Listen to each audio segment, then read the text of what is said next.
What would you do if the very place you called home turned into a battlefield? If every step outside your door carried the weight of danger, and the enemy wasn't miles away, but living just across the street? This is the story of Judge Andre, a man who spent his life upholding the law, only to find himself the target of a relentless neighbor, driven by hatred, obsession, and a chilling desire to destroy.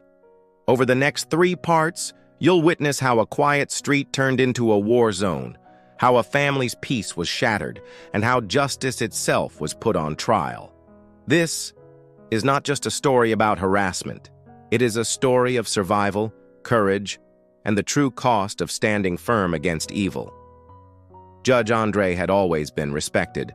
On the bench, his words carried weight. His decisions shaped lives. And outside the courtroom, he was a father, a husband, a neighbor, living in a modest home on a quiet suburban street. The house across from his stood almost identical, but within it lived a woman whose presence would change everything.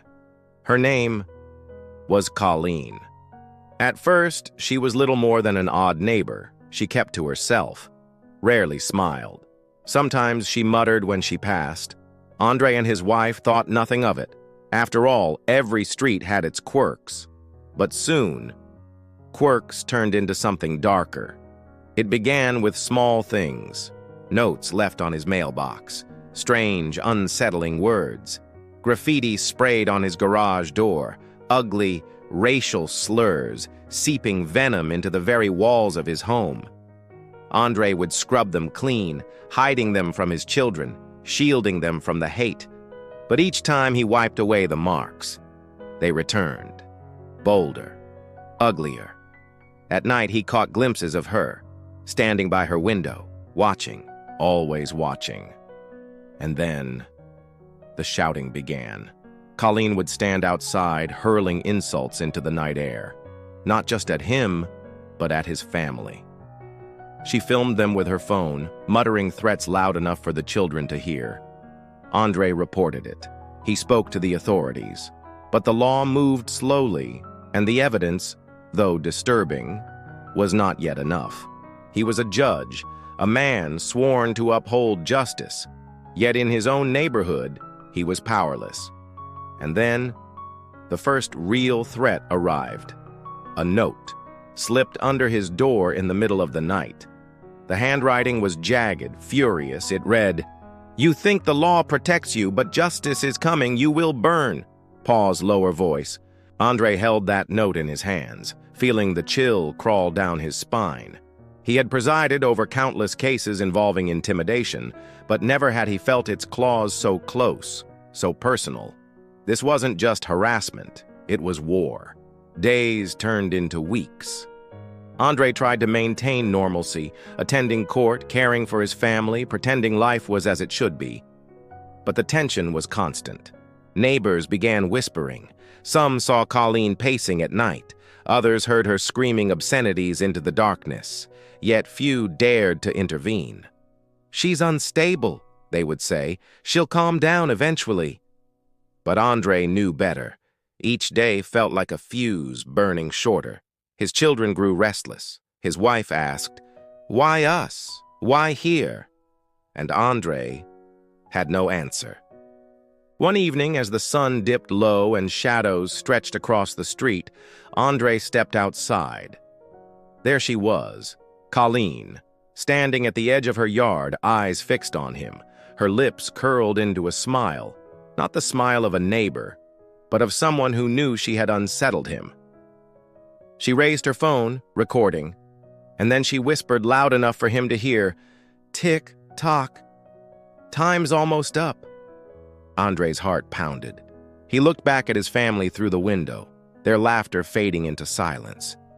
In that moment, he realized something chilling. This wasn't random. This wasn't temporary. This was deliberate, a campaign. And Colleen was just getting started. What began as whispers and graffiti was spiraling into something far more dangerous. Judge Andre had spent his life defending justice from behind the bench. But now, he was about to learn what it meant to fight for justice in his own backyard. By now, Judge Andre's street was no longer peaceful. It was a stage, and Colleen, his neighbor across the road, was performing her madness for all to see. The insults became louder, the threats more precise, and her obsession with him unmistakable.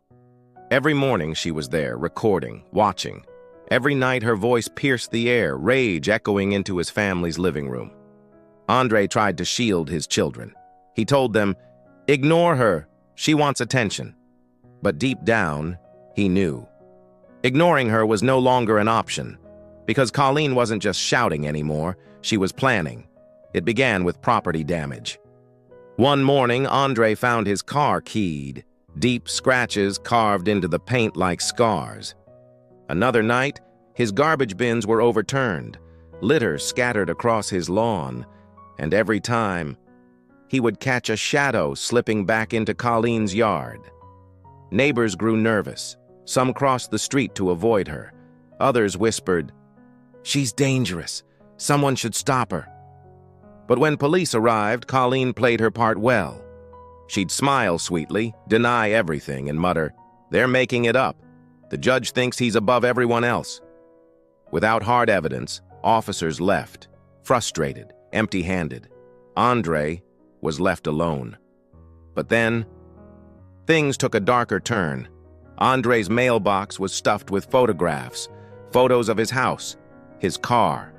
His children are playing outside, each one marked with a single word scrawled in red ink: vengeance.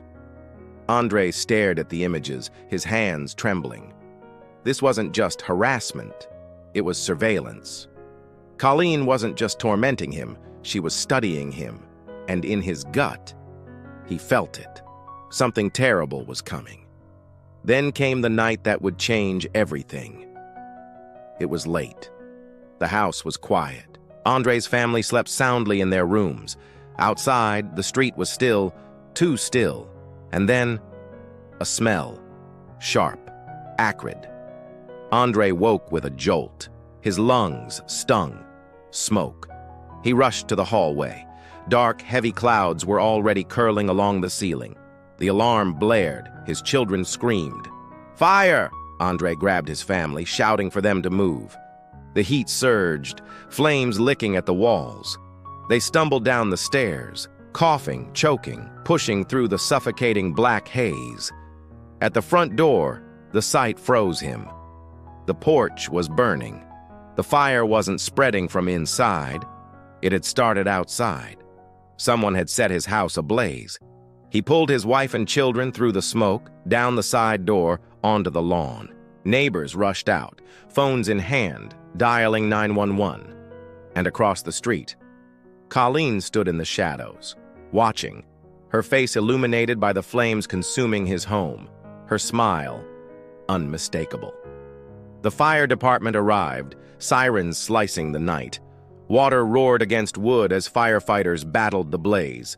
Andre held his children close, their bodies shaking, eyes wide with terror. His wife wept quietly, staring at the house they had built, now collapsing under the weight of smoke and fire. And Colleen? She vanished back into her home, as if nothing had happened. But witnesses had seen her. Neighbors whispered, "She was out there, watching, smiling." Police questioned her. She denied everything. Her words calm, her eyes wild. Yet investigators found traces of accelerant near the porch, evidence of deliberate ignition. This was no accident.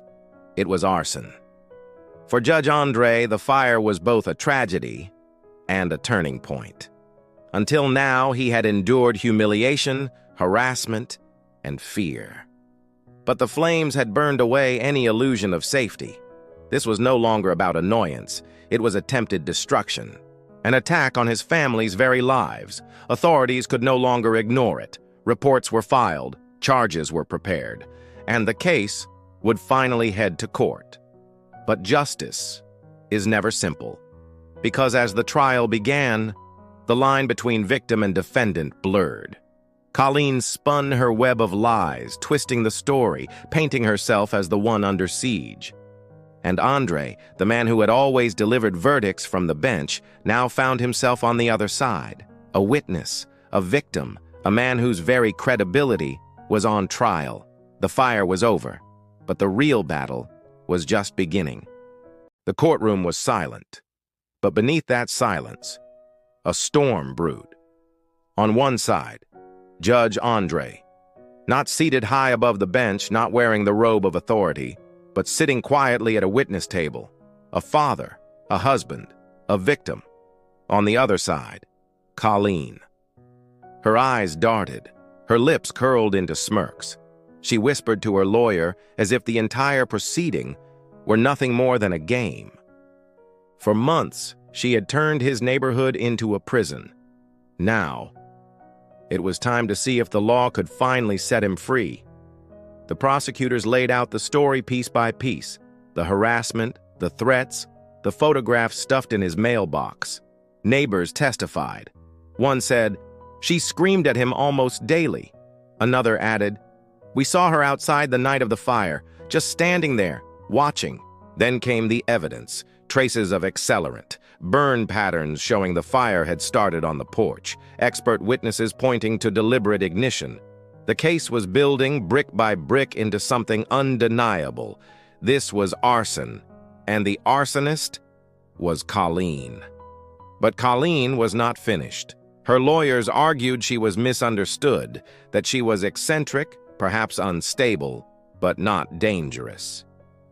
They claimed Andre was exaggerating, using his influence as a judge to smear a harmless woman. They painted him as the aggressor, someone who couldn't tolerate a difficult neighbor and now wanted revenge through the courts. And when Colleen herself took the stand, the performance began. She shed tears. She spoke of being harassed by the judge across the street.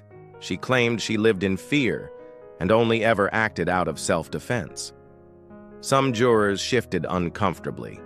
The doubt was working. Then, Judge Andre rose to testify. He looked nothing like the man who usually commanded a courtroom.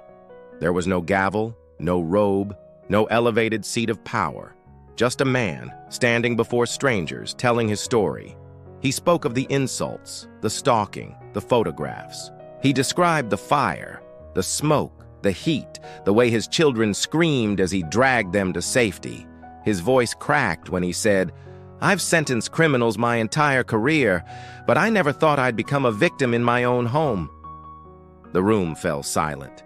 Even the jurors who had shifted earlier now leaned forward. The weight of his words hung heavy in the air, but the defense was ruthless. They attacked his credibility, suggested he was embellishing events, insinuated that his neighbors' testimonies were biased, loyal to their local judge. At one point, Colleen leaned forward, glaring at him, and whispered something only he could hear. "This isn't over."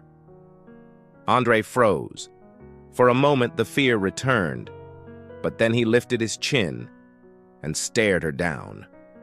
Years of presiding over trials had taught him one thing: truth survives scrutiny. And his truth was unshakable.